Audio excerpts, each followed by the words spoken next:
Assalamualaikum warahmatullahi wabarakatuh. Selamat datang di jalan surga. Semoga ceramah kali ini yang dibuat Ustadz Abu Hurairah bisa membuat tebal keimanan kita kepada Allah Subhanahu wa Ta'ala. Bismillahirrahmanirrahim. Assalamualaikum warahmatullahi wabarakatuh.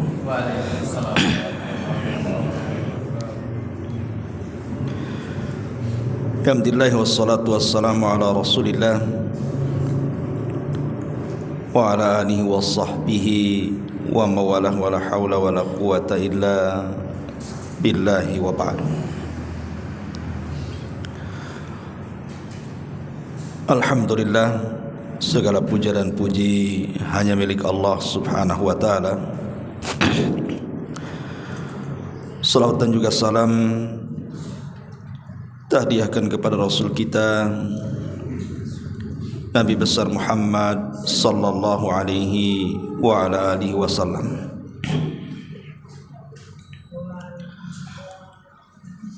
Ma'asyiral muslimin yang dimuliakan Allah Subhanahu wa ta'ala,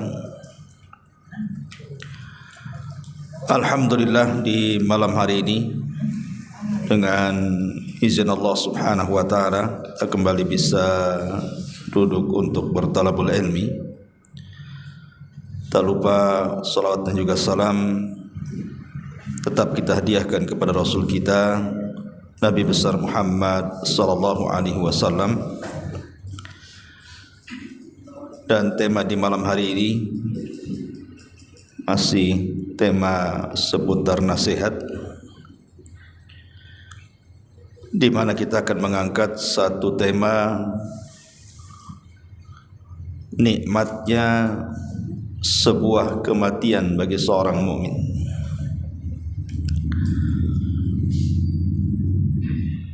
Di dalam Al-Quranul Karim ayat-ayat seputar kematian itu terlampau banyak. Seperti umpamanya Allah Subhanahu wa ta'ala berfirman, kullu nafsin dha'iqatul maut. Setiap jiwa itu pasti akan mengalami kematian. Ataupun Allah mengatakan, aynama takunu yudrikumul maut walau kuntum fi burujim musayyada. Dimanapun kalian berada, pasti kematian itu mengejar kalian, walaupun kalian di balik benteng yang kokoh sekalipun. Dan kematian itu sesuatu yang dibenci oleh setiap manusia. Qul innal mauta alladzi tafirruna minhu fa innahu mulaqikum. Katakanlah kematian yang membuat kalian lari itu pasti mengejar kalian. Lalu pertanyaan pun muncul, kenapa Allah Subhanahu wa ta'ala menciptakan kematian?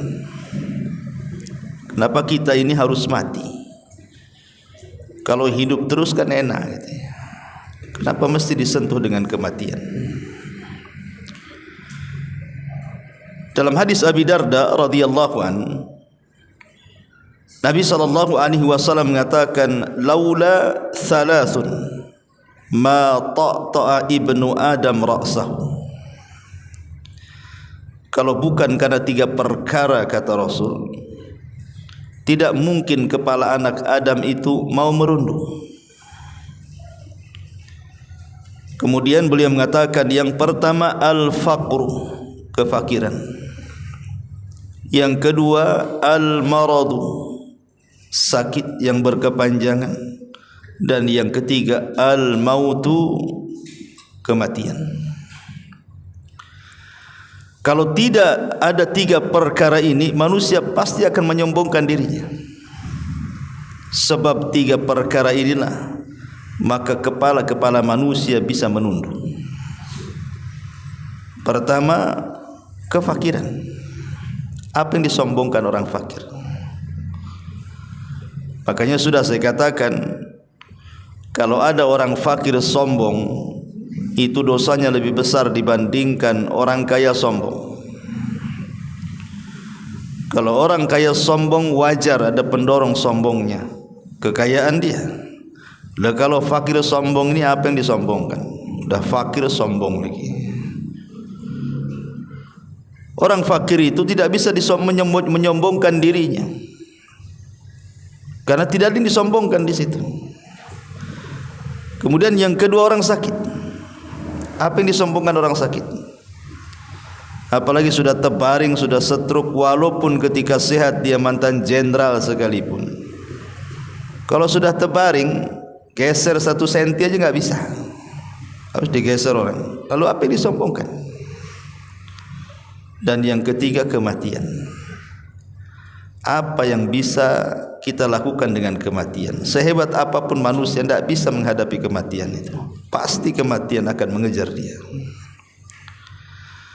Itulah sebabnya kenapa Allah Subhanahu wa taala ciptakan kematian, supaya manusia itu tahu siapa dia. Bahwa di sana ada Allah Subhanahu wa taala yang menciptakannya. Ma'asyiral muslimin yang dimuliakan Allah Subhanahu wa taala, makanya di antara hikmah adanya kematian itu, yang pertama di antara hikmah kematian adalah kamalu qudratillahi azza wajalla, sempurnanya kekuasaan Allah azza wajalla, di mana Allah Subhanahu wa taala menciptakan kita ini atwar, dari satu proses ke proses berikutnya, dari segumpal sperma menjadi segumpal darah, kemudian menjadi segumpal daging, jadilah manusia. Kemudian ditiupkan ruh, dicatat rizkinya, ajalnya, amalnya, bahagia, celakanya. Kemudian lahirlah tu si manusia itu ke bumi. Kemudian dari bayi menginjak remaja, remaja jadi dewasa, dewasa kemudian menikah, punya anak, punya cucu, tua. Apa yang bisa dilakukan? Nunggu kematian. Itulah proses manusia. Manusia itu ada prosesnya. Falaula in kuntum ghaira madinin tarji'unaha in kuntum shadiqin. Maka mengapa jika kamu tidak dikuasai oleh Allah, kamu tidak mengembalikan nyawa itu ke tempatnya jika kamu orang-orang yang benar? Artinya tidak bisa mencegah adanya kematian, karena kematian ini salah satu proses yang menunjukkan tentang kesempurnaan qudratullahi azza wa jalla, kemahakuasaan Allah azza wa jalla. Allah berkuasa atas kita hambanya. Kemudian yang kedua, Allah Subhanahu wa taala menciptakan adanya kematian, begitu juga adanya kehidupan itu. Di antara hikmahnya adalah Allah ingin menguji kita. Siapa di antara kita ini yang baik amalannya? Makanya Allah Subhanahu wa taala mengatakan, "Alladzi khalaqal mauta wal hayata liyabluwakum ayyukum ahsanu amala." Dialah yang menciptakan adanya kematian, adanya kehidupan. Untuk apa? Untuk menguji kalian. Siapa di antara kalian yang baik amalannya? Bukan yang banyak amalannya, tapi yang baik amalannya. Karena yang banyak itu belum tentu baik. Makanya Fudail ibn Iyad mentafsirkan yang baik amalannya itu artinya yang ikhlas dan yang mencontoh Nabi. Itulah yang baik amalannya. Kemudian yang ketiga, dengan adanya kematian, bil mauti tasilun nafsu ilal yakin, maka jiwa akan sampai kepada keyakinannya. Maknanya sekarang manusia siapa tahu siapa sebenarnya dirinya. Ketika ajal sudah menjemput dia, sekarang tahu siapa kamu. Bahwa kamu itu hanya manusia, makhluk lemah yang diciptakan Allah, bisa hidup dan bisa mati. Lalu apa yang bisa kita sombongkan dari manusia itu sendiri? Kemudian juga yang keempat, bahwa Allah Subhanahu wa taala tidak menciptakan manusia itu berkekalan di dunia. Kenapa demikian? Karena memang Allah Subhanahu wa taala menciptakan manusia itu dari awal penciptaan pun memang Allah sudah katakan kepada Nabi Adam alaihi salam, inni ja'ilun fil ardi khalifah. Kami jadikan di permukaan bumi, itu maksudnya Adam dan turunannya akan dijadikan khalifah. Apa khalifah? Khalifah itu artinya yakhlufu ba'duhu ba'dha, makhluk yang bergenerasi. Kalau kita tidak pernah mati, enggak ada generasi. Dengan kita mati ada generasi berikutnya anak-anak kita. Anak-anak kita mati ada generasi berikutnya cucu-cucu kita. Kemudian cicit-cicit kita dan begitu seterusnya. Itulah manusia, makhluk yang bergenerasi. Harus ada generasi. Makanya ada kematian. Kemudian juga yang kelima, Anda bisa bayangkan kalau seandainya tidak ada kematian, yang ada hanya kelahiran dan kehidupan. Sejak zaman Adam sampai hari ini, muat nggak itu Nagoya sini? Coba, kalau nggak ada orang mati, hidup semua tuh. Masih hari-hari sana lahir sini lahir, nggak akan muat nih kota Batam ini. Karena orang yang dipendam dalam tanah itu lebih banyak dibandingkan yang hidup di atas tanah. Kalau kita mau kalkulasi, kita hitung berapa jumlah orang dari Adam sampai yang terakhir, kemudian sebelum generasi kita ini, berapa kita tidak bisa jumlah itu, berapa nyawa yang ada dalam kubur itu yang sudah mati itu. Entah berapa ratus juta tuh. Kita tidak tahu jumlah mereka. Makanya untuk menjaga kestabilan hidup manusia di bumi ini, makanya ada kematian dan ada juga kehidupan. Ma'asyiral muslimin yang dimuliakan Allah Subhanahu wa taala, yang ingin saya jelaskan pada malam hari ini, setelah kita tahu kenapa Allah menciptakan kematian dan apa hikmahnya. Tadi saya sudah katakan di mukaddimah, kematian ini bagi setiap manusia takut rasanya untuk menghadapinya. Siapapun, saya, Anda, siapapun, pasti kalau mendengar kematian itu kita takut untuk menghadapi kematian. Makanya saking takutnya banyak orang yang merogoh uang banyak itu untuk mengobati penyakitnya karena takut mati itu. Nggak bisa rumah sakit ini, rumah sakit sana, nggak bisa rumah sakit sana, rumah sakit sana lagi. Sampai dia jual tanah, jual rumah, jual macam-macam karena takut mati. Tetapi yang ditakutkan itu pasti terjadi. Kiamat itu kan ada dua ya. Ada kiamat besar yang disebut dengan kehancuran alam semesta. Ada kiamat kecil. Lah kiamat kecil itu kematian. Nabi SAW mengatakan, idza qamat kiamat, idza mata ahadukum qamat kiamatuhu. Kalau salah seorang di antara kalian meninggal dunia, berarti tegaklah kiamat kepada dia. Mana yang pasti? Kiamat besar atau kiamat kecil? Kita katakan kiamat kecil lebih pasti dibandingkan kiamat besar. Bukan berarti kiamat besar tidak akan terjadi, pasti terjadi, akan terjadi, dipastikan tidak mungkin meleset, pasti terjadi. Tapi kapan terjadinya itu kan kita tidak tahu, karena masih berproses dengan adanya tanda-tanda kiamat kecil, kemudian tanda-tanda kiamat besar, baru kemudian dikiamatkanlah dunia ini. Kita tidak tahu kapan dikiamatkan ini, walaupun banyak prediksi meleset kan itu.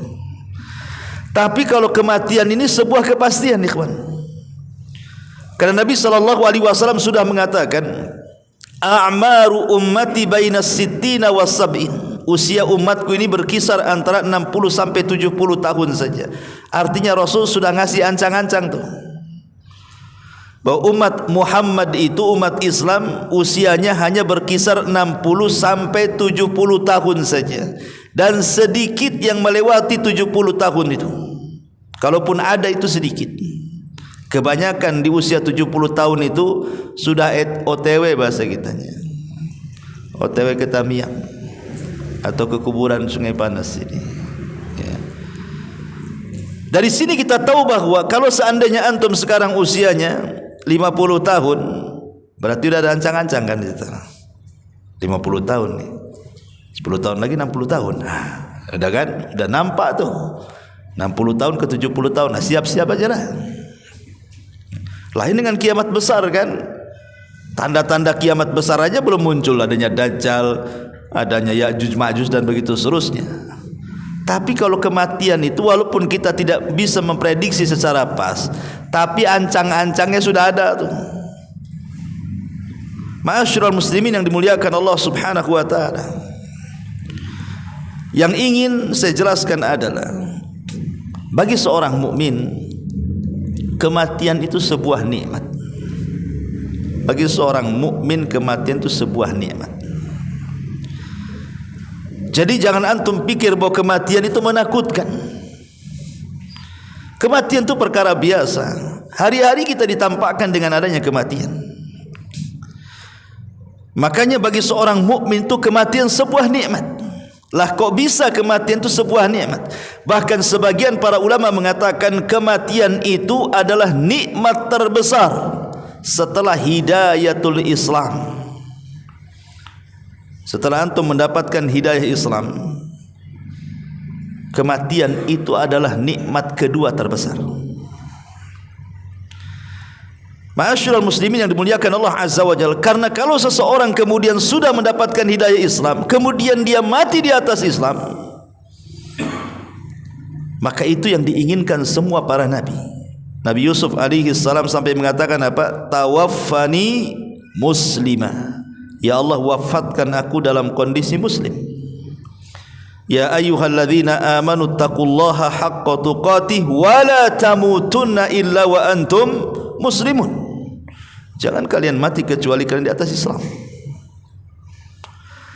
Ma'asyiral muslimin yang dimuliakan Allah Azza wa Jalla. Baik, kita akan uraikan kenapa kematian bagi seorang mukmin itu adalah sebuah nikmat. Yang pertama, karena Allah Subhanahu wa taala telah membagi rahmat itu di dunia hanya satu saja. Nabi sallallahu alaihi wasallam mengatakan dalam hadis Abi Hurairah radhiyallahu an, ja'alallahu rahmata mi'ata juz'in fa amsaka indahu tis'atan wa tis'ina wa anzala fil ardi juz'an wahidan fa min dhalikal juz'i yatarahamul khalaik. Dari Abu Hurairah radhiyallahu an, Rasul mengatakan Allah menjadikan rahmat itu 100 bagian, 99 dia tahan di sisinya, sedangkan 1 bagian ia turunkan ke bumi. Dari 1 bagian itulah semua makhluk saling menyayangi satu dengan yang lainnya. Anda bisa bayangkan satu rahmat yang Allah turunkan di bumi saja, itu sudah cukup bagi kita. Bagaimana Allah Subhanahu wa taala sayang dengan kita itu luar biasa. Di antara kita ada yang diberikan kesehatan, di antara kita ada yang diberikan harta yang banyak, di antara kita ada yang diberikan pasangan, anak-anak, kesenangan, macam-macam. Padahal cuma 1 yang diturunkan. Kalau seandainya Allah Subhanahu wa taala wafatkan kita, berarti kasih sayang Allah kepada kita itu bukan 1, tapi digabungkan dengan 99 kasih sayang Allah kepada kita. Seperti apa tuh kasih sayang Allah kepada kita itu setelah kematian? Di bumi saja Allah itu sayang dengan kita, padahal cuma 1 yang diturunkan ke bumi itu. Dan tidak mungkin orang mendapatkan 100 kasih sayang Allah kecuali harus disentuh kematian dulu.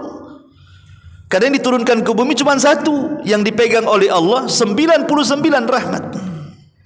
Yang 1 saja subhanallah luar biasa. Ma'asyiral muslimin yang dimuliakan Allah Azza wa Jalla. Jadi nikmat kematian bagi seorang mukmin itu karena kelak dia akan mendapatkan rahmat Allah secara sempurna.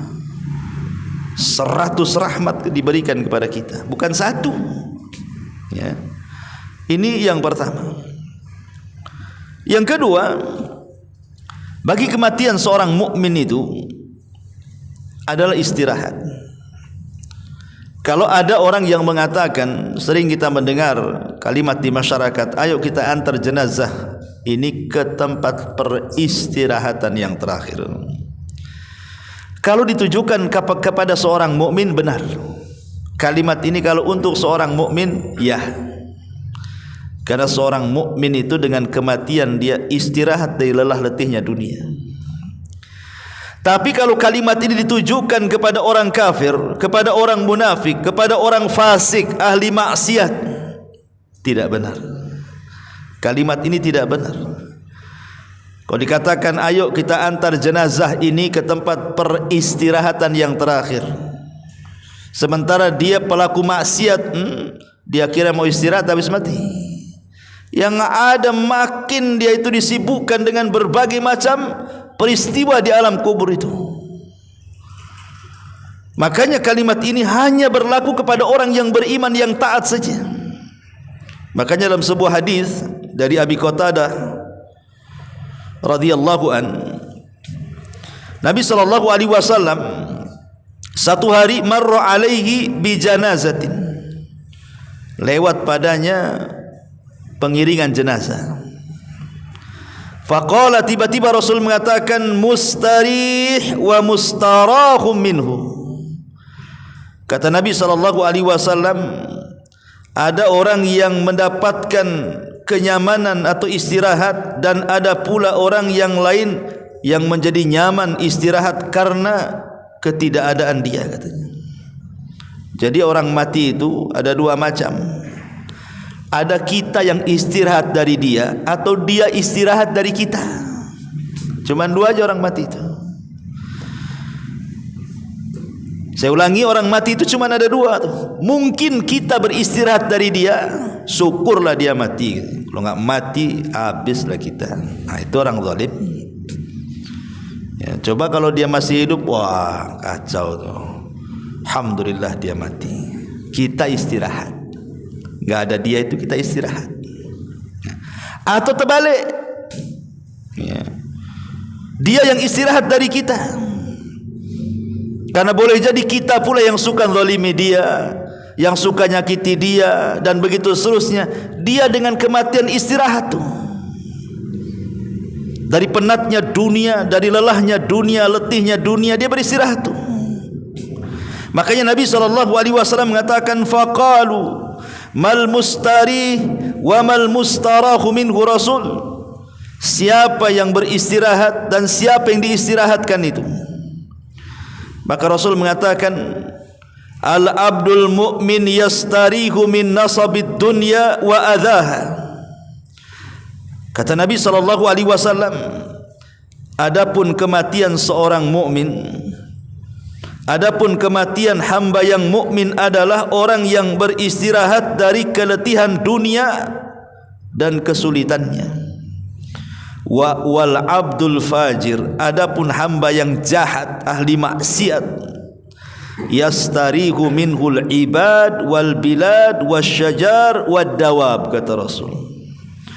Adapun orang yang fajir, gemar maksiat, maka hamba Allah yang lainnya, negeri-negeri, pepohonan, hewan-hewan, merasa bersyukur dan beristirahat dengan kematiannya.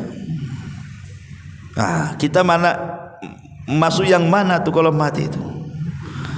Yang orang lain senang dengan kematian kita, ataukah yang kita senang dengan kematian kita? Ma'asyiral muslimin yang dimuliakan Allah Subhanahu wa taala. Jadi bagi seorang mukmin, kenapa kematian itu nikmat? Karena lelah letihnya kehidupan dunia berakhir sampai di situ. Dan Allah akan gantikan dengan kenikmatan yang jauh lebih hebat setelah kematiannya. Ini yang nomor dua. Yang nomor tiga, kematian seorang mukmin adalah sebuah nikmat. Karena ada hadis Nabi SAW yang mengatakan, man ahabba liqa Allah ahabballahu liqa'ah, wa man kariha liqa Allah karihallahu liqa'ah. Kata Nabi SAW dalam hadis Anas dari Ubadah ibn Samit radhiyallahu an, barang siapa yang cinta berjumpa dengan Allah, maka Allah pun cinta berjumpa dengan dia. Tapi siapa yang benci berjumpa dengan Allah, Allah pun tidak suka kau berjumpa dengan dia. Maksudnya gimana? Ya. Maksudnya adalah, kalau selama hidup seorang mukmin ini memang dia tanam kehidupannya itu untuk kehidupan setelah kematiannya. Dia beribadah kepada Allah lelah letih setiap hari, mulai dari solatnya, puasanya, sedekahnya, macam-macam ibadahnya dilakukan dengan harapan dia sedang membangun satu istana di sorga, satu taman di sorga. Maka ketika dia menjelang kematiannya, maka dia sangat senang. Kenapa? Karena ingin kembali ke rumah yang dibangunnya tuh. Tapi kalau seandainya dia tidak pernah menanam saham untuk akhiratnya, dia tanam semua di dunia, tidak pernah solat, tidak pernah puasa, tidak pernah zakat, tidak pernah sedekah. Yang ada bangun rumah besar-besar, beli tanah lebar-lebar, uangnya sampai di 230 rekening, yang banyaknya. Itu saat mati itu, dia enggak mau mati. Kenapa tahu mau mati? Rumah mau ditinggal dia, tanah ditinggal dia, rekening ditinggal dia, kendaraan akan ditinggal dia. Makanya dia tak mau mati itu, karena setelah kematian dia tidak punya lagi itu kehidupan setelahnya. Itulah makna daripada hadis, siapa yang cinta berjumpa dengan Allah, maka Allah cinta juga berjumpa dengan dia. Kenapa? Karena dia sudah mempersiapkan segalanya di akhirat. Makanya dengan kematiannya senang dia, supaya cepat pulang, cepat kepada rumah yang pernah dibangunnya di dunia itu. Ini yang ketiga. Yang keempat, bukan hanya berjumpa dengan Allah, tapi juga berjumpa dengan orang-orang saleh. Dari orang-orang saleh yang sudah meninggal sebelum kita, mungkin dari keluarga kita lah, entah orang tua kita, entah kakek kita, entah saudara-saudara kita yang telah meninggalkan kita dengan keimanan mereka. Di zaman Nabi SAW, seorang sahabat namanya Bilal ibn Rabah radhiyallahu anhu, saat detik-detik wafatnya, istrinya mengatakan di hadapan Bilal ibn Rabah dan mengatakan, duhai kasihan suamiku, katanya. Karena ketika itu Bilal sedang meregang nyawa. Duhai kasihan suamiku. Maka Bilal tiba-tiba mengatakan kepada istrinya, jangan kau katakan seperti itu. Harusnya kau katakan, duhai bahagia suamiku. Kemudian Bilal mengatakan, ghadan nalqa ahibbata Muhammadan wa hizbah. Karena besok setelah aku mati, aku bisa berjumpa dengan Muhammad sallallahu alaihi wasallam dan sahabat-sahabat yang lainnya. Artinya bahwa bagaimana perkataan Bilal ini? Kematian bukan sebuah hal yang ditakutkan bagi dia. Justru itulah kematian nikmat bagi dia. Makanya dia mengatakan, ghadan nalqa ahibbah Muhammadan wa hizbah. Besok saya akan berjumpa dengan Muhammad, karena Rasul meninggal duluan, dan juga sahabat-sahabat yang lain yang sudah meninggalkan diriku, katanya. Maka kematian itu bagi seorang mukminlah sebuah kesenangan nikmat, karena dengan kematian itulah kita akan berjumpa dengan orang-orang saleh setelah kematian. Kemudian juga dengan adanya kematian bagi seorang mukmin, minimalnya ikhwan, menyedikitkan maksiat kita. Karena ada orang-orang yang memang dicepatkan kematiannya oleh Allah. Kalau dilambatkan banyak dia dosanya. Tapi ada yang Allah berikan usia panjang karena Allah sayang, diberikan kesempatan untuk tobat bagi dia. Makanya bagi seorang mukmin usia lama-lama itu mengkhawatirkan kalau seandainya tidak banyak yang diraih dari amal saleh. Dari sini Nabi SAW mengatakan, khairun nasi man tala umruhu wa hasuna amaluhu. Sebaik-baik manusia itu yang panjang umurnya, baik pula amalannya. Tetapi wa syarrun nas, seburuk-buruk manusia itu man tala umruhu wa sa'a amaluhu. Dah panjang umurnya, buruk pula amalnya. Bagi seorang mukmin, kalau cepat mati itu senang mereka, karena pertanggungjawaban di hadapan Allah tidak banyak. Kalau lama-lama nanti banyak dosa lagi kan, banyak pula pertanggungjawabannya nanti. Tapi walaupun demikian ya, janganlah kemudian seseorang itu berangan-angan ingin mati. Tidak boleh, dilarang. Rasul mengatakan tidak boleh seseorang itu berangan-angan ingin mati. Kenapa? Karena kalau seandainya Allah takdirkan dia hidup, boleh jadi dia bisa menambah amalannya. Atau kalau dia orang jahat, berarti ada kesempatan untuk bertobat kepada Allah Azza wa Jalla. Tapi kalau memang harus menghendaki adanya kematian, maka katakanlah, ya Allah, kalau memang kematian baik bagiku, wafatkan saja. Tapi kalau memang kehidupan lebih baik bagiku, sembuhkanlah penyakit saya. Seperti itu doanya ya.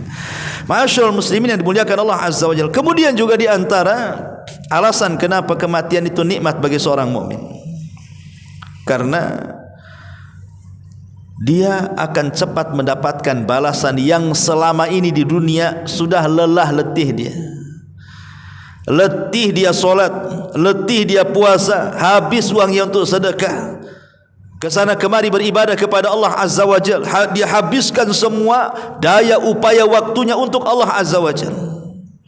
Berarti dengan adanya kematian, dia akan lebih mempercepat mendapatkan balasan apa yang selama ini diamalkan di dunia. Dari sini Allah Subhanahu wa taala mengatakan, wa ammal ladzina amanu wa amilus salihat falahum jannatul ma'wa nuzulam bima kanu ya'malun. Adapun orang-orang yang beriman dan mengerjakan kebajikan, maka mereka akan mendapatkan sorga-sorga tempat kediaman sebagai pahala atas apa yang mereka kerjakan. Ma'asyiral muslimin yang dimuliakan Allah Subhanahu wa taala. Dan tentunya yang terakhir ya, kematian bagi seorang mukmin itu adalah terlepasnya dia dari penjara dunia. Karena Rasul mengatakan apa?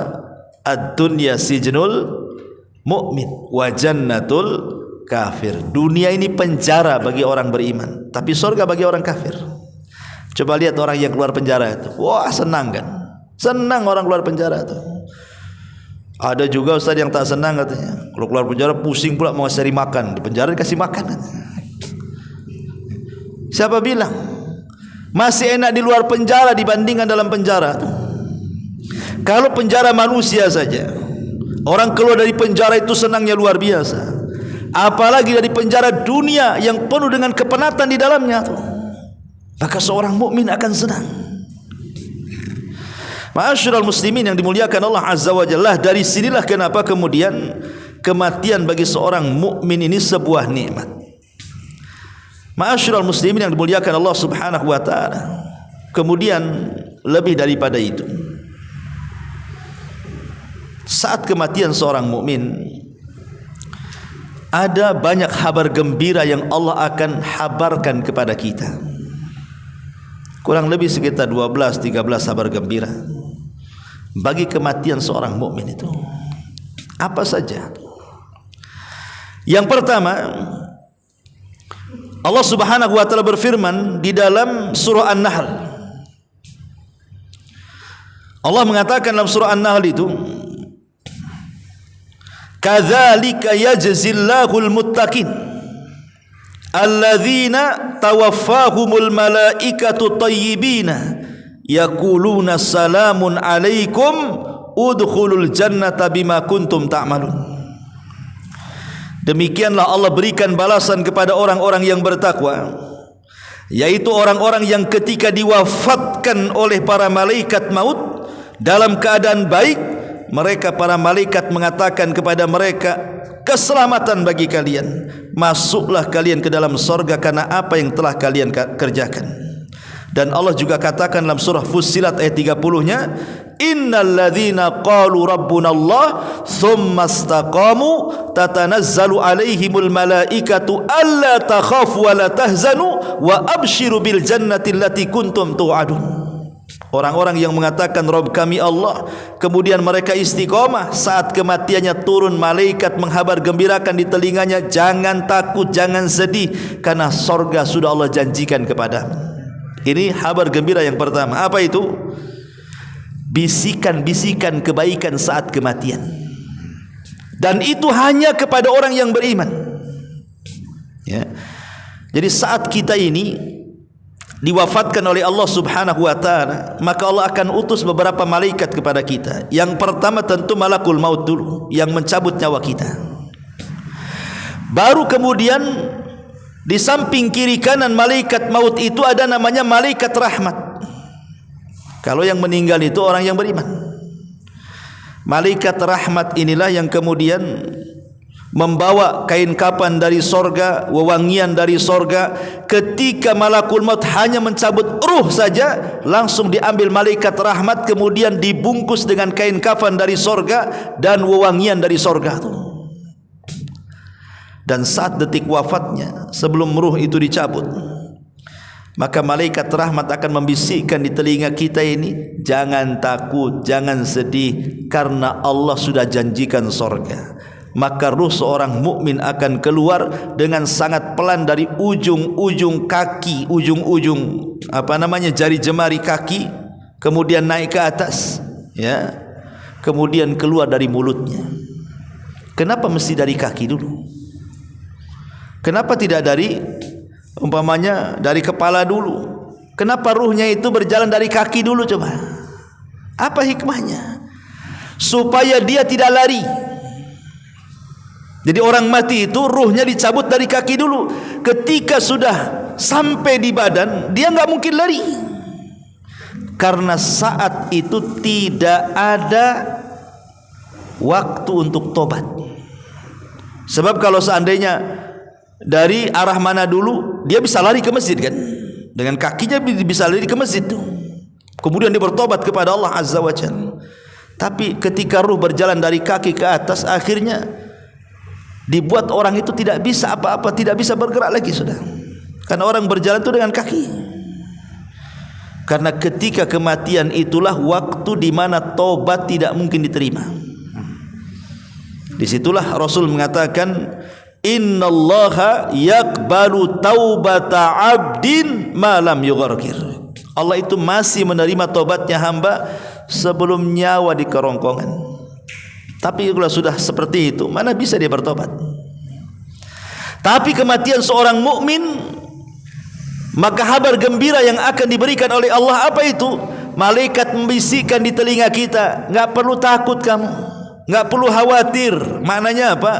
Jangan takut akan perkara yang akan datang setelah kematian, dan jangan sedih akan perkara yang kau tinggalkan. Jangan sedih kau meninggalkan rumah, kau meninggalkan istri, kau meninggalkan anak. Tenang, Allah akan jaga mereka dengan dikirim para malaikat. Karena terkadang orang disedihkan itu gara-gara apa? Dari orang-orang yang kita cintai, yang kita tinggalkan tuh. Cemana anak saya nanti, cemana cucu saya, cemana istri saya, jangan-jangan habis saya mati, kawin lagi dia, dan begitu seterusnya.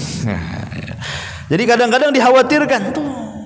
Tapi orang-orang yang beriman enggak perlu khawatir, Allah jaga mereka. Allah jaga mereka. Dan itu kabar gembira yang luar biasa. Makanya ruh seorang mukmin itu kalau dihabar gembirakan, dia akan keluar pelan-pelan sampai keluar dari mulutnya. Kata Rasul, seperti tetesan air teko yang terakhir keluar, itulah ruhnya seorang mukmin saat dicabut. Kenapa? Karena ada yang membisikkan suruh keluar, makanya keluar pelan dia. Beda dengan orang kafir, beda dengan orang fasik, bisikannya beda. Bukan dikatakan jangan takut, jangan sedih, surga sudah janjikan, tidak. Dipaksa keluar dan dikatakan ya ayyatuhan nafsul khabithah ukhruji ila ghadabillahi wa sakhati. Hei jiwa yang buruk, jiwa yang jahat, keluar kepada kemurkaan dan kemarahan Allah Azza wa Jalla. Akhirnya ruh itu takut keluar, karena tidak mau keluar dan takut keluar, dipaksa keluar oleh malakul maut seperti cerulit yang dimasukkan ke bulu wol, kambing wol, disiram kemudian nempel di cerulit itu, kemudian dicabut dengan paksa. Apa enggak amburadul tuh bulu-bulu kambing wol tuh? Seperti itulah kematian orang fasik, orang fajir. Dia akan merasakan sakit yang tidak ada yang tahu kecuali Allah Subhanahu wa taala. Kenapa? Karena teriakannya nakut-nakuti. Logikanya begini, ikhwan, antum dalam rumah, tiba-tiba kemudian ada orang yang berteriak di luar. Yang sebelah kiri, sebelah kanan berteriak, keluar, mau enggak uang 5 miliar. Yang sebelah kiri teriak, keluar, ku bunuh kau, katanya. Kira-kira antum keluar dari mana tuh? Pasti ya keluar dari yang ngasih uang 1 miliar atau 5 miliar tadi kan. Jadi kalau teriakannya nakut-nakuti, kita pun tak mau keluar lah. Tapi kalau teriakannya ngasih kabar gembira, keluarlah, ini ada hadiah untukmu, pasti keluar kita. Keluarlah, ini debt collector sudah nunggu nih. Mana bisa dia keluar? Nah, takut yang ada kan. Itu di dunia tuh. Kalau ditakut-takuti aja nggak mau keluar kita. Sama ruh juga sama begitu. Ruh itu kalau yang ngasih kabar gembira di telinga itu, keluarlah wahai jiwa yang tenang kepada keridhaan Allah, jangan takut, jangan sedih, surga sudah dijanjikan. Cepat keluar dia. Tapi orang kafir, orang fasik tidak, susah keluarnya. Bahkan saking susahnya ada yang dibuat koma berhari-hari, berminggu-minggu, berbulan-bulan. Allah sengaja siksa seperti itu. Naudzubillah. Enggak mati-mati orang itu dibuat koma. Ya. Ma'asyiral muslimin yang dimuliakan Allah Azza wa Jalla. Ini yang pertama, kabar gembira bagi seorang mukmin. Kemudian yang kedua, apabila ruh sudah dicabut, kemudian ruh ini akan melesat ke langit, ikhwan. Ruh ini akan melesat ke langit. Kenapa demikian? Karena manusia itu terbagi dari 4 unsur. Kita ini loh, badan kita ini terbagi menjadi 4 unsur. Ada ruh, ada akal, ada hawa nafsu, dan ada jasad. Itulah rangkaian badan kita nih. Adapun jasad itu asalnya dari bumi. Karena Adam itu asal penciptaan manusia dari mana? Dari tanah. Berarti jasad itu asalnya dari tanah, kembali ke tanah. Tapi ruh itu asalnya dari Allah, makanya dia melesat ke Allah sana. Ruh gandengannya dengan akal, jasad itu gandengannya dengan hawa nafsu. Makanya jasad ini dia cenderung dengan hawa nafsu, akhirnya mengikuti syahwat dia. Makan, minum, tidur, ya, perempuan dan begitu seterusnya, itulah syahwat. Ya. Kemudian ruh ini beda. Ruh ini dia bergabungnya dengan akal. Makanya ruh ini dia lebih sehat dibandingkan badan. Saat kematian ruh ini naik melesat ke langit karena memang dia berasal dari Allah, maka kembali kepada Allah dia. Ketika sampai di langit pertama, maka ruh yang diangkat oleh malaikat-malaikat ini kabar gembira yang kedua adalah semua malaikat di langit memuji dia. Dan dikatakan, ini ruhnya siapa ini? Maka malaikat yang membawa ruh kita itu mengatakan, oh ruhnya fulan bin fulan. Makanya antum harus punya nama yang baik di dunia ini, karena itu nanti panggilan yang akan dipanggil. Ya, nama yang baik. Islam kan sudah mengatur nama tuh. Ustaz, kadang nama saya jelek, ganti, apa susahnya? Apa perlu akekahan lagi? Tidak perlu. Ya. Kalau akekahan ya jangan lupa undang saya aja. Artinya gantilah. Ya. Kalau memang jelek namanya ganti. Karena itu nama yang akan dipanggil di langit itu. Kata malaikat, itu siapa tuh? Kata malaikat pembawa ruh, malaikat rahmat ni fulan bin fulan. Maka semua memuji ruh kita ini. Akhirnya langit pertama dibuka, kedua, ketiga, sampai ketujuh, sampai melesat berjumpa dengan Allah. Dan Allah katakan, kembalikan ruh ini ke dalam jasadnya, tapi catatannya letakkan di tempat yang paling tinggi fil illiyin. Kabar gembira. Semua malaikat memuji kita dan kita diperjumpakan dengan Allah Subhanahu wa taala. Tapi ruhnya orang kafir, ruhnya orang munafik, jangan lagi melesat ke langit pertama, kedua, ketiga. Baru di pintu langit pertama saja malaikat penjaga pintu tidak mau buka pintunya. Sampai Allah mengatakan la tufattahu lahum abwabus sama wa la yadkhulunal jannah hatta yalijal jamalu fi sammil khiyat. Allah tidak akan membukakan pintu-pintu langit, bahkan mereka tidak akan masuk surga sampai ada cerita unta masuk ke liang jarum. Tidak ada kabar gembira bagi mereka. Tapi orang yang beriman ada kabar gembira. Dipuja-puji malaikat di langit sana, disebut-sebut namanya, dan dihantarkan dengan baik-baik dari langit, dikembalikan kepada ruhnya. Ini kabar gembira yang kedua. Kabar gembira yang ketiga, ketika ruhnya sampai di jasadnya. Karena ahli sunnah meyakini bahwa ada fitnah kubur itu, maksudnya fitnah kubur itu pertanyaan dua malaikat Munkar dan Nakir. Itu disebut fitnah kubur. Itu terjadi bil jasadi war ruh, dengan jasad dan juga dengan roh. Seperti kita sekarang ini jasad dengan roh. Coba Anda bisa bayangkan, ketika ruh menyatu lagi kemudian kita hidup, rupanya kita hidup di satu ruangan yang 1 meter atau 1,5 meter. Coba, gimana perasaan kita hidup sendiri di situ? Jangan lagi di dalam kuburannya. Kalau anak umpamanya ngurung antum di sebuah ruangan, di situ tidak ada lampu, ya, tidak ada AC, tidak ada kipas, pengap, ada makan, tidak ada minum. Coba bayangkan, kira-kira antum kerasan nggak di situ? Nggak akan kerasan, stres yang ada di situ. Itu baru di dunia loh, ruangannya besar lagi. Gimana ini jelasnya dalam kuburan coba? Nah, ini kan ngeri sebenarnya kalau kita memerenungkan sedikit alam kubur itu. Makanya ketika ruh masuk ke dalam jasad, tiba-tiba dia terbangun di ruangan yang sangat sempit sekali. Tiba-tiba kemudian Munkar dan Nakir secara tiba-tiba membentak kita. Man rabbuk wa ma nabiyuk wa ma dinuk, katanya. Siapa Rabbmu? Siapa nabimu? Apa agamamu? Coba bayangkan. Ikhwatu fillah muliakan Allah Azza wa Jalla. Jawaban-jawaban dari pertanyaan Munkar dan Nakir ini bukan hafalan. Kalau di dunia kita bisalah menghafal tuh. Oh, Allah Tuhanku, Muhammad nabiku, Islam agamaku. Ya, di dunia kita bisa menghafal. Tapi apakah kemudian di dalam kubur kita bisa menjawab? Tidak, karena yang menjawab bukan hafalan tapi amalan. Yang menjawab itu bukan hafalan tapi amalan. Amalan kita yang menjawab. Kalau seandainya kemudian kita sanggup menjawab, nah inilah kabar gembira yang ketiga. Orang-orang yang beriman akan dimantapkan jawabannya. Yusabbitullahu alladhina amanu bil qaulis sabit. Allah akan tetapkan jawaban orang-orang yang beriman ini dengan jawaban mantap. Setiap ditanya man rabbuk, langsung mantap jawabannya. Allah. Wa man nabiyuk, oh Muhammad. Apa agamamu? Islam. Mantap dia. Kabar gembira yang ketiga apa? Dimantapkan jawabannya.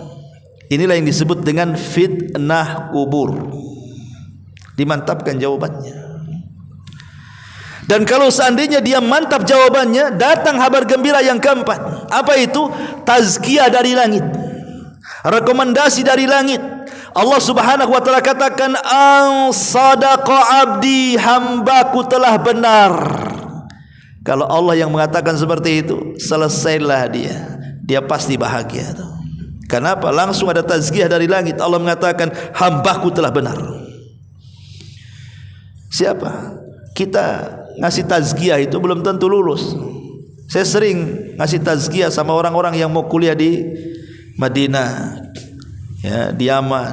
Tolonglah Ustaz, buatkan tazkiyah, rekomendasi dari Ustaz lah. Saya buat. Tak lulus. Kurang sakti tazkiyah saya mungkin. Gitu ya kan. Tapi kalau Allah yang kasih rekomendasi tazkiyah kelulusan, berarti memang ini orang baik.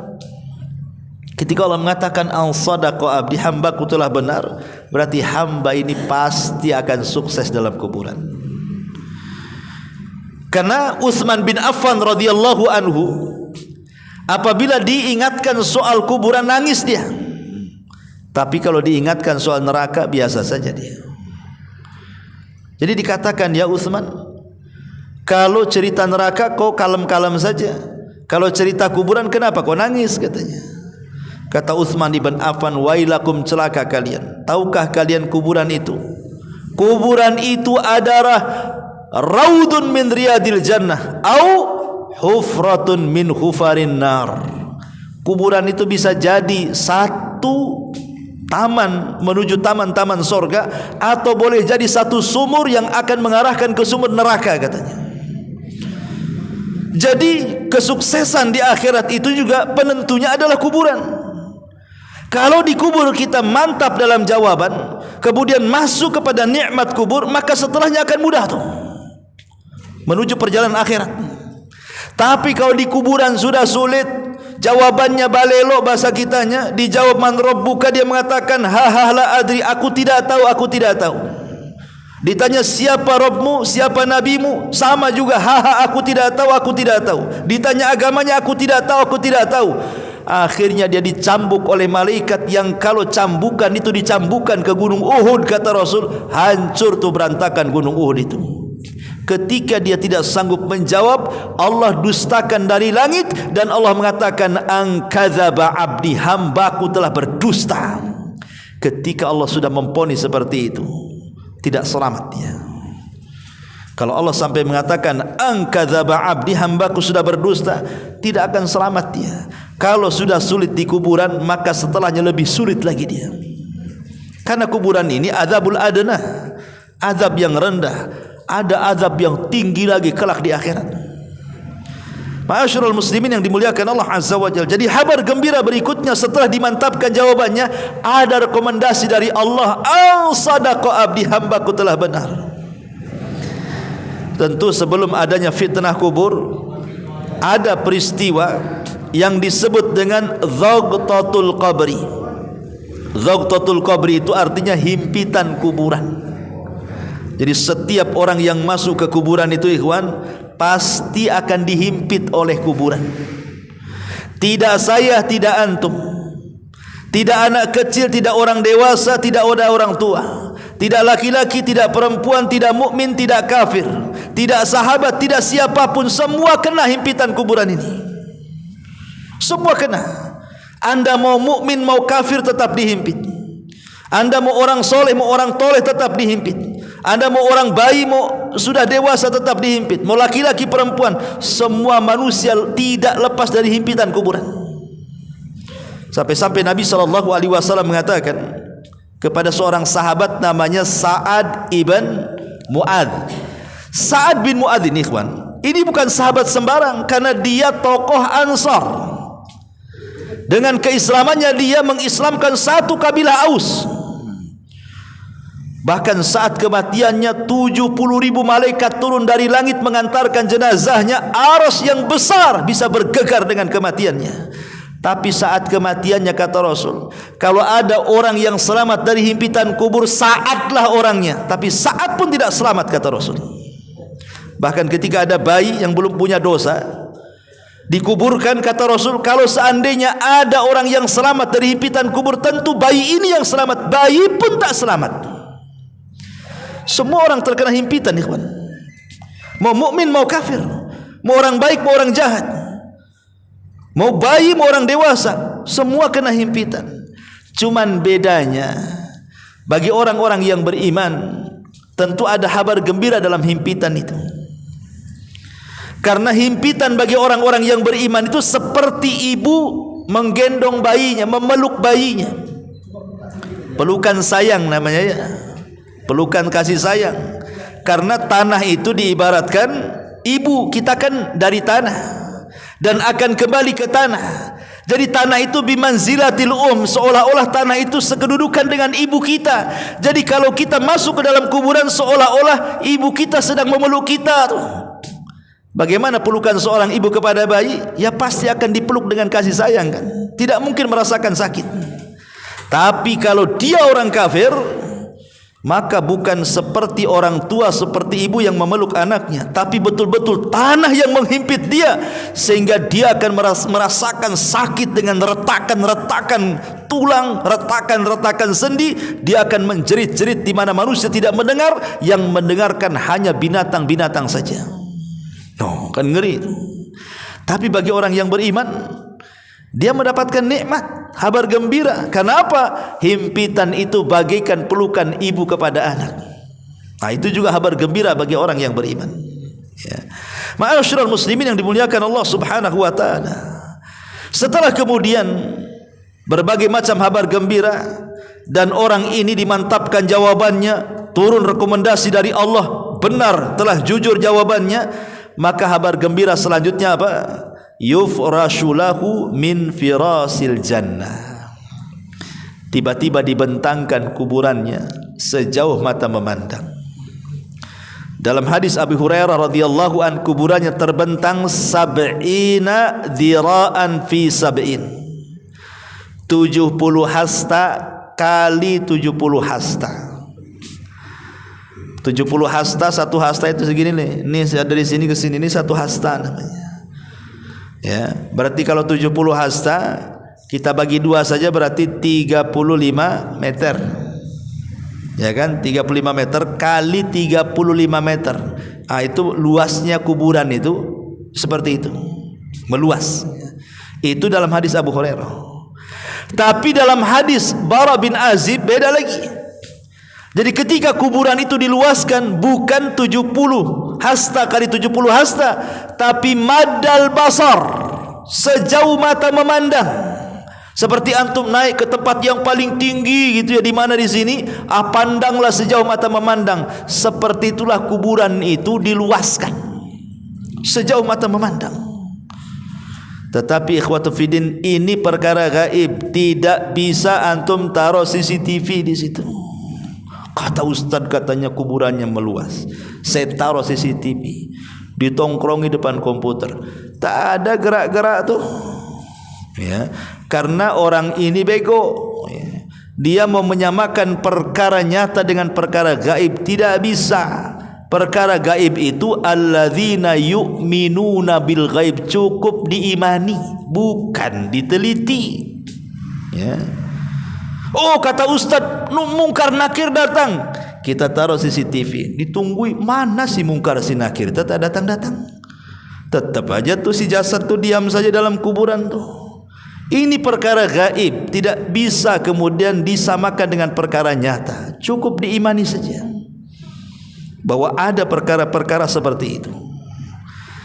Ma'asyiral muslimin yang dimuliakan Allah Azza wa Jalla. Kemudian setelah kuburannya dibentangkan sejauh mata memandang, maka Allah Subhanahu wa taala akan memberi kabar gembira yang lain. Disuruh dibuka tuh pintu sorga, diarahkan ke kuburannya. Anda bisa bayangkan pintu sorga dibuka, kemudian diarahkan ke kuburannya, maka masuklah angin dari sorga ke dalam kuburnya tuh. Makanya terkadang ada cerita-cerita kok kuburannya wangi gitu ya. Ya boleh jadi itu mungkin juga wangi dari sorga, kita tidak tahu. Ya. Ma'asyiral muslimin yang dimuliakan Allah Azza wa Jalla. Kemudian apa yang terjadi? Kata Allah, hantarkan kasur dari sorga. Kasur dari sorga lagi masuk ke kuburan. Hantarkan pakaian dari sorga, hantarkan makanan dari sorga, hantarkan minuman dari sorga. Subhanallah, saya bayangkan. Itu yang disebut dengan nikmat kubur tuh. Nikmatnya tidak terbayang dengan mata, tidak terbayang dengan telinga, terlintas pun tidak bisa. Saking nikmatnya nikmat kubur tuh.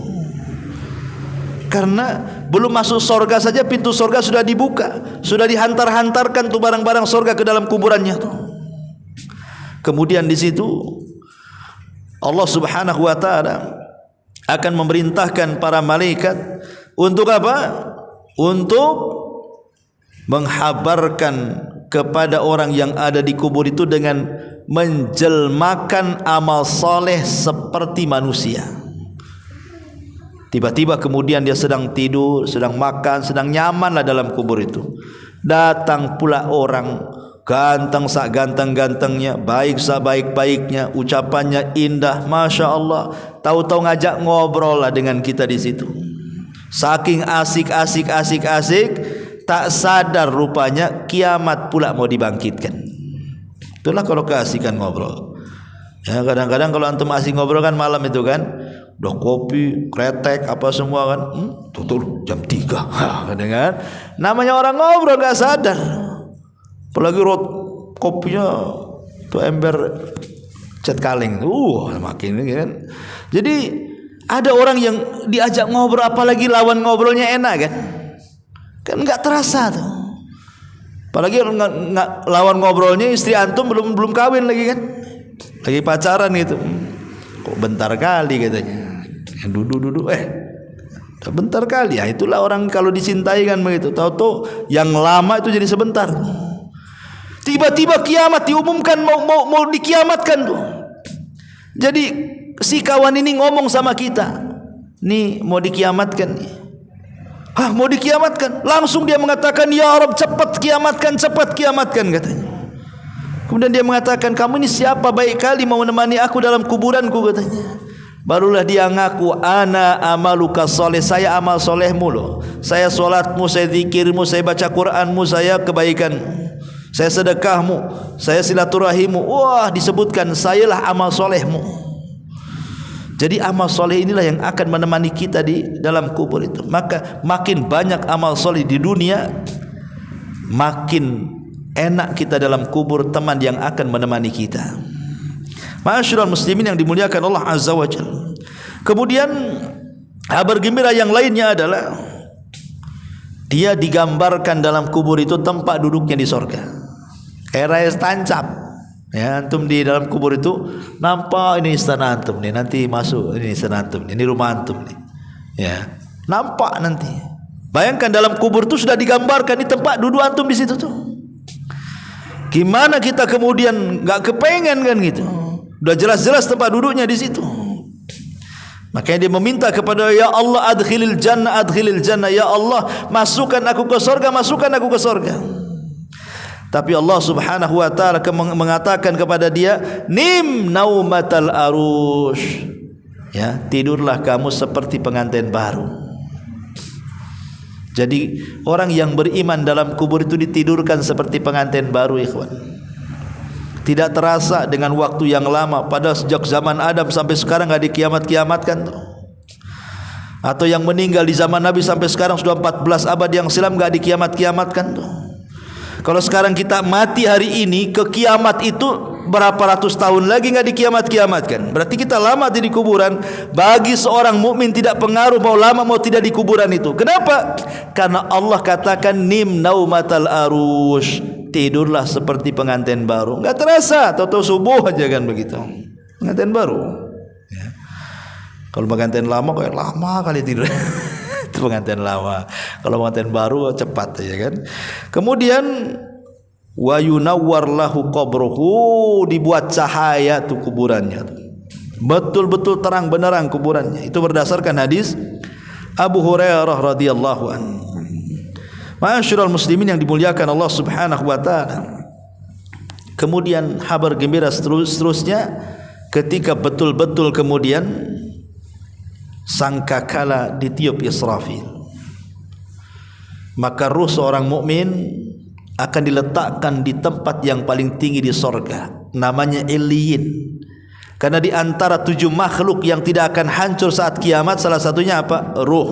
Tidak akan hancur. Jasad hancur, kecuali tulang ekor, itu tidak akan hancur karena dari situ manusia dibangkitkan. Tapi ruh disimpan di Illiyin tuh. Kalau ruhnya seorang beriman ya. Kalau ruhnya orang kafir diletakkan di sijin. Sijin itu tempat yang paling rendah di lapisan bumi yang paling bawah. Itulah tempat sijin. Intinya ma'asyiral muslimin yang dimuliakan Allah Subhanahu wa taala, seorang mukmin itu saat kematiannya saja sudah ditampakkan catatannya. Makanya Allah mengatakan dalam surah Qaf ayat 22, laqad kunta fi ghaflatin min hadza fakashafna anka ghita'aka fabasaruka al-yauma hadid. Ya.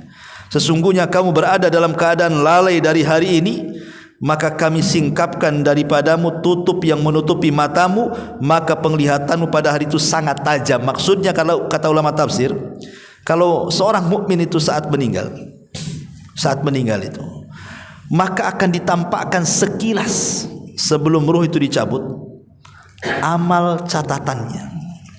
Dia sempat melihat, bahkan malaikat dia bisa melihat. Karena saat detik-detik wafat itu Allah Subhanahu wa taala singkapkan kegaiban dari dia, yang tadinya ketika dia belum menjelang ajal ada tabir kegaiban, kita tidak bisa melihat malaikat. Tapi saat detik-detik wafat disingkaplah tabir kegaiban itu, makanya dia diperlihatkan tuh saat wafat itu malaikat dan catatannya. Makanya kita lihat ekspresi orang meninggal itu.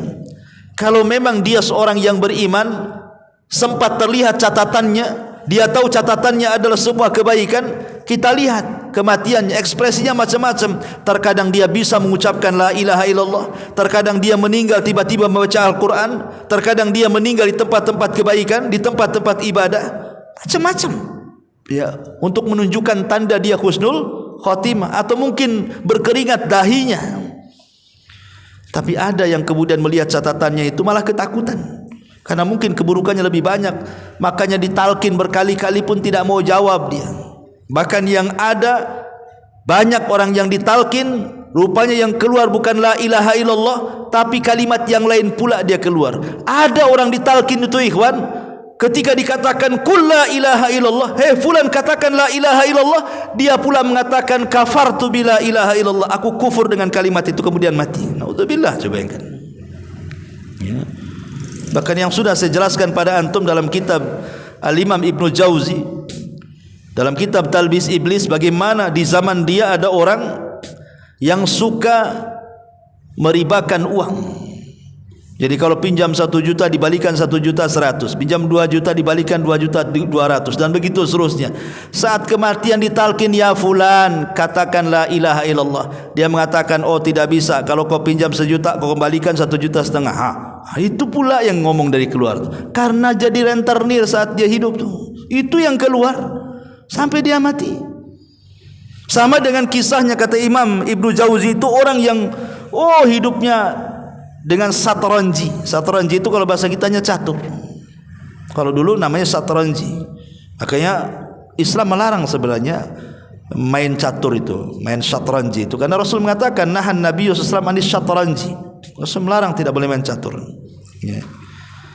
Ma'asyiral muslimin, jadi ada di zaman dulu menurut Ibnu Jauzi itu atau Ibnul Qayyim, hari-hari catur saja, pagi catur, siang catur, malam catur, besoknya gitu lagi, si cutar catur saja. Ingat masih dulu ya, antum masih kecil-kecil kan, kalau di desa-desa itu kan ada mainan namanya karambol kan. Hari-hari karambol gitu orang dulu kan, pagi karambol, nanti siang karambol gitu aja kan. Kan ada orang seperti itu, sehingga gara-gara catur lupa lah sholat duhur, asar, maghrib, isya, subuh, gara-gara catur. Jadi saat detik wafatnya ditalkinlah dia dengan kalimat la ilaha illallah. Hei fulan, kalimat la ilaha illallah ucapkan. Yang keluar bukan la ilaha, sekak mati dia dengan kalimat sekak tuh. Coba bayangkan. Kan ada orang seperti itu ya. Lah di sini, tapi orang yang beriman tidak seperti itu. Orang yang beriman akan disingkapkan dan akan diperlihatkan catatan amal solehnya, maka ekspresi kematiannya akan menunjukkan bahwa dia mati di atas husnul khatimah. Itulah kabar gembira yang Allah Subhanahu wa taala dan Rasulnya jelaskan kepada kita, bahwa kematian seorang mukmin itu sebuah nikmat besar setelah hidayatul Islam. Subhanakallahumma bihamdika asyhadu an la ilaha illa anta astaghfiruka wa atubu ilaik. Allahu taala alam. Assalamualaikum warahmatullahi wabarakatuh.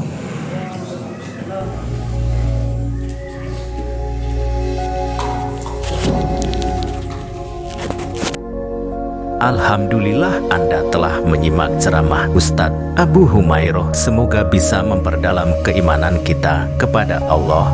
Amin. Wassalamualaikum warahmatullahi wabarakatuh.